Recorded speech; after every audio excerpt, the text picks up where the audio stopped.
अच्छा जी, खुश आमदीद। तो सी लैंग्वेज की दुनिया में जाने के लिए तैयार हैं? इस सेशन में हम सी के जो मेन कॉन्सेप्ट्स हैं ना, उनका एक तेज सा रिवीजन करेंगे। यूं समझें कि ये वो जरूरी औजार हैं जो हर प्रोग्रामर के टूल किट में होने ही चाहिए। तो आज हम क्या क्या देखने वाले हैं, जल्दी से नजर डालते हैं। सी प्रोग्राम का ब्लूप्रिंट, फिर वेरिएबल्स और ऑपरेटर्स, प्रोग्राम से बातचीत कैसे करनी है, वो कोड जो फैसले करता है, लूप्स से कामों को ऑटोमेट कैसे करना है, और आखिर में डेटा को परमानेंटली कैसे स्टोर करना है। हर टॉपिक समझें आपके टूल किट में एक नया जबरदस्त टूल डाल देगा। चलें जी, शुरू करते हैं। हमारा सबसे पहला टूल है सी प्रोग्राम का बुनियादी ढांचा। ये ना हर उस चीज का ब्लूप्रिंट है जो हम बनाएंगे, बिल्कुल वैसे ही जैसे किसी इमारत की बुनियाद होती है। तो सी प्रोग्राम के बुनियादी हिस्से क्या हैं? देखें, सी इस्तेमाल करता है स्ट्रक्चर्ड प्रोग्रामिंग, मतलब कोड को फंक्शंस में तरतीब दिया जाता है।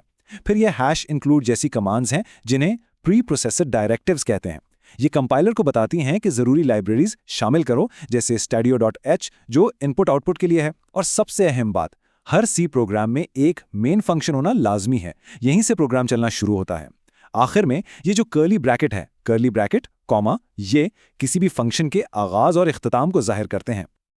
और ये रहा हमारा क्लासिक हेलो वर्ल्ड प्रोग्राम। ये उसी ब्लूप्रिंट की सबसे सादा मिसाल है जिसकी हमने अभी बात की। कोड की हर लाइन एक हिदायत है, लेकिन याद रखें, कंप्यूटर हमेशा मेन फंक्शन के अंदर से ही काम शुरू करता है। ये एक बुनियादी उसूल है जिससे आप बदल नहीं सकते। अच्छा, बुनियाद तो समझ आ गई। अब चलते हैं अपने अगले टूल्स की तरफ, वेरिएबल्स और ऑपरेटर्स। वेरिएबल्स मालूमात को स्टोर करने के लिए होते हैं और ऑपरेटर्स उस मालूमात पर काम करने के लिए।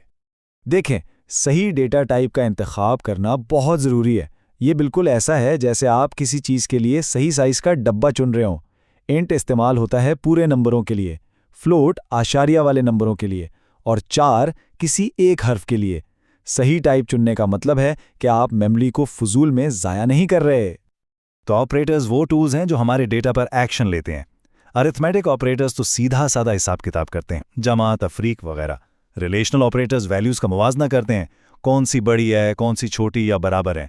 और लॉजिकल ऑपरेटर्स जैसे एंड और मुख्तलिफ शराइत को जोड़ने के काम आते हैं। और हाँ, ये जो बराबर का निशान इक्वल्स टू है, ये असाइनमेंट ऑपरेटर कहलाता है और वेरिएबल्स में वैल्यूज डालता है। चलें, अब बात करते हैं इनपुट और आउटपुट फंक्शंस की। ये हमारे कम्युनिकेशन टूल्स हैं। इन्हीं की वजह से यूजर और प्रोग्राम आपस में बातचीत कर पाते हैं। यहाँ 2 बहुत अहम फंक्शंस हैं, प्रिंटफ आउटपुट दिखाने के लिए और स्कैनफ इनपुट लेने के लिए।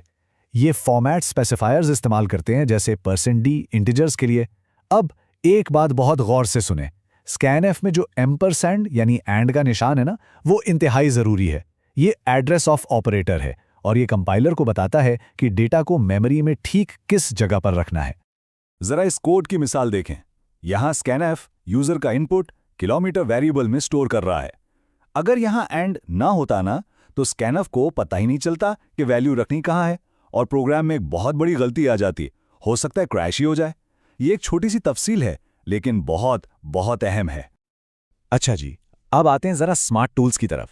ये जो डिसीजन मेकिंग वाले स्ट्रक्चर्स हैं ना, ये प्रोग्राम को सोचने, समझने और फैसले करने की सलाहियत देते हैं, बिल्कुल एक दिमाग की तरह।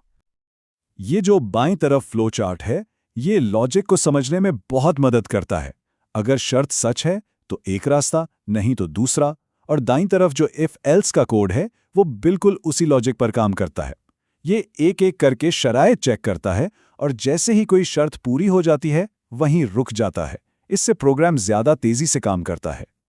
तो खुलासा ये है कि काम के लिए सही टूल चुनना जरूरी है। एक चॉइस हो तो इफ, 2 रास्ते हों तो इफ एल्स, और अगर कई ऑप्शंस हों तो इफ एल्स इफ का इस्तेमाल करें। साफ और तेज कोड लिखने के लिए ये बहुत जरूरी है। अब बारी है हमारे टूल किट के पावर टूल्स की, यानी लूप्स की। ये बार बार होने वाले कामों को खुदकार बनाने के लिए बनाए गए हैं, ताकि भारी काम भी आसानी से हो जाए। सी में 3 मेन किस्म के लूप्स होते हैं। वाइल लूप पहले शर्त चेक करता है, तो हो सकता है ये एक बार भी ना चले। डू वाइल लूप इसके बरक्स कम से कम एक बार तो जरूर चलता है, क्योंकि वो शर्त आखिर में चेक करता है। और फॉर लूप तब बेहतरीन है जब आपको पहले से पता हो कि काम कितनी बार दोहराना है, क्योंकि ये सब कुछ एक ही लाइन में समेट लेता है। यहाँ एक सादा सा वाइल लूप है जो 1 से 10 तक गिन रहा है। लूप प्रोग्रामिंग का सुनहरी उसूल याद रखें, आपकी शर्त आखिरकार गलत होनी ही चाहिए। अगर ऐसा ना हुआ तो आप एक इन्फिनिट लूप यानी ना खत्म होने वाले चक्कर में फंस जाएंगे और प्रोग्राम क्रैश हो जाएगा। हमेशा बाहर निकलने का एक रास्ता होना चाहिए। और आखिर में हमारा सबसे एडवांस टूल फाइल हैंडलिंग।